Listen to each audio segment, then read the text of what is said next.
Hey, good morning, everyone, and welcome to the 2023 Atlantic hurricane season. I never, this is like getting into a cold swimming pool. We have to do it each year, and you don't want to do it, but we end up doing it regardless. And we'll get through it. We always do because we're going to be smart about a hurricane threat if we get one, and we're going to be smart about the whole season. And I've just come to really changed my thinking in that you never know if a storm is going to impact you any year, but we know where we live. Most of us live in Florida. A lot of us live coastal areas of the U.S., and we just live in an area where there are hurricane threats. So that's part of the price of living along the Gulf Coast, or the East Coast of the U.S., or in Florida, or in the Caribbean, for that matter. That's one of the things we have to deal with.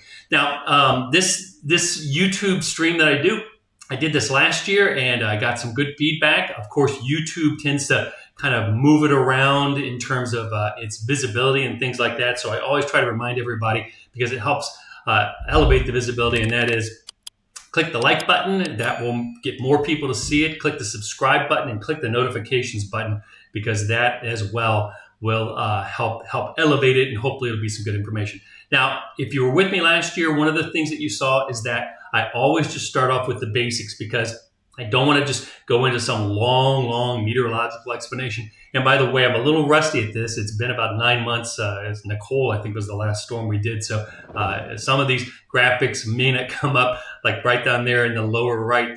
There's no video source right now because I don't have any looping video centered on a storm. That being said, what we're talking about this morning is this low pressure system that's in the northeast Gulf of Mexico. And this, I like to get this out of the way right up front, because if you're not in any type of threat and you don't want to care about anything else, then you know what? Now you're done. You don't need to watch the rest of the video. But I'm going to be talking about what I think the season's gonna bring, at least the way it looks right now, in just a minute. But first off, let's get the threats out of the way. Now, when I say tropical threats, hurricane preps, that means areas that would have to do hurricane preparations.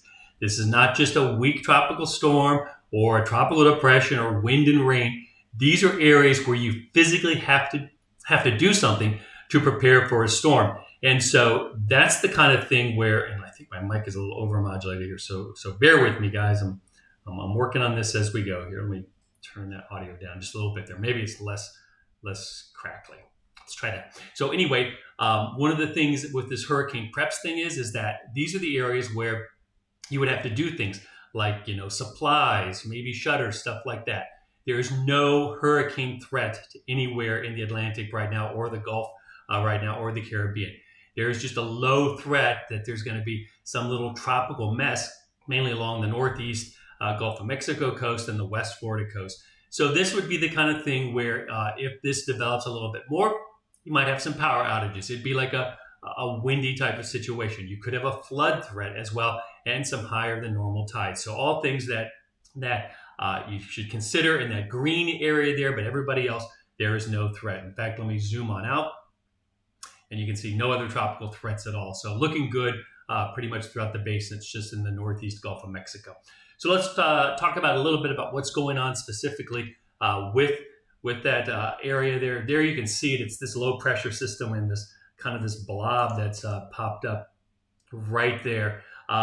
This could become tropical, but it's not going to become very big, because one of the things I'll show you in just a second is there's a lot of dry air on the south side of it. So this could become a little bit of a tropical depression, or a subtropical, which means kind of a mix of tropical and non-tropical. Could even become a small, brief tropical storm, but it's not going to be a big deal. Here's the water vapor loop. You can see there is kind of a mess here with all this moisture that's wrapping around, and that's going to continue to impact Florida with threat for heavy rains, as well as Cuba and the Bahamas there, Turks and Caicos, and even parts of the greater Antilles down there to the south. Here's the water vapor loop, and you can see this is all dry air that's right here that's wrapping around underneath of this. So basically, there's no real moisture source going into this system here. It is basically just feeding off of the moisture that's there, and a little bit of evaporation coming off the Gulf. So good news there. It's not not going to grow into some big system. Now the models, they really kind of what we're seeing here is just the GFS influence models, and they've all been kind of moving just a very weak low pressure area to the south. Remember, when you see the models here, that doesn't mean some big storm. This is where the center of some low pressure area would go. Models forecast it to move south and probably weaken or dissipate over time. There are a few suggestions that it could drift more to the north or northwest or even to the northeast. Any of those scenarios just means a little bit wetter and stormier weather. So that's it with what's going on with the tropics for now. But let's talk about the whole season. And really, there's going to be two competing things going on here that we're going to be watching closely. The first is that there is a lot of very warm water throughout the tropical Atlantic, much above normal water temperatures, and typically this would mean an above average season. Above average seasons, warm water, low wind shear, and enough moisture that storms can get going. Last year we didn't have a lot of moisture out in the Atlantic. The air was fairly dry. But we did develop that one period for about 6 weeks there from the beginning of September through the middle of October, where it got very busy during that window there. So warmer than normal temperatures usually is favorable for development. Usually that implies an above average season. But at the same time we've got these conditions out in the central and eastern tropical Atlantic, we have a strong El Nino developing. El Ninos typically bring stronger upper level winds and wind shear. Wind shear is disruptive to hurricanes. Wind shear disrupts development because it causes a storm to not be focused around a center. It kind of makes it sideways or lopsided. Also, it can bring in drier air. So wind shear we think of as good in terms of a hurricane situation because it helps suppress hurricanes. So the question I think is going to be, how long is this wind shear that's out there already, how long is it going to last? Right now, it's forecast to be basically over the northern Caribbean, and that would tend to protect the Gulf as well as the eastern U.S. But one of the things that we know in situations like this is that the wind shear will be going, and then all of a sudden it will stop. Then there'll be like this window of opportunity, and then the wind shear will come back. So it doesn't stay constant, but it's there most of the time. Then it will wane or subside for a little while. It's during those windows of opportunity I think we'll have to watch throughout the season. Basically July, August, September, October. Anytime the wind shear drops, because there's going to be stuff out there. I mean, it is so warm in the central and eastern Atlantic. There are going to be storms that will form. The question is that will that wind shear act as a protective force field, basically, for the U.S. And maybe the northern Caribbean when these storms are out there? We just don't know that. The central and southern Caribbean, some of the models are suggesting the wind shear is going to be low. This wind shear is going to become anomalously or abnormally far north. That may happen, it may not. Regardless of what happens, we just of course have to have a plan if we live in any of these areas that are hurricane threat areas, because that's just the way it is. This is the way we live. We have to have a culture of dealing with hurricanes.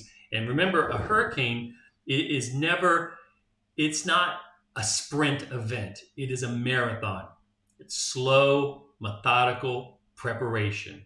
And we'll be talking about in the coming days here. We'll do some more videos. I'll do some YouTube shorts because YouTube loves the YouTube shorts.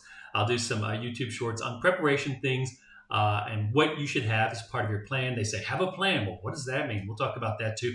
And things you can do around your house, things you can do with your boat, all kinds of stuff, just little tidbits, because getting through a hurricane is having knowledge about how to get through a hurricane. And that's what hopefully after doing this for decades, I'm pretty good at is the knowledge part, right?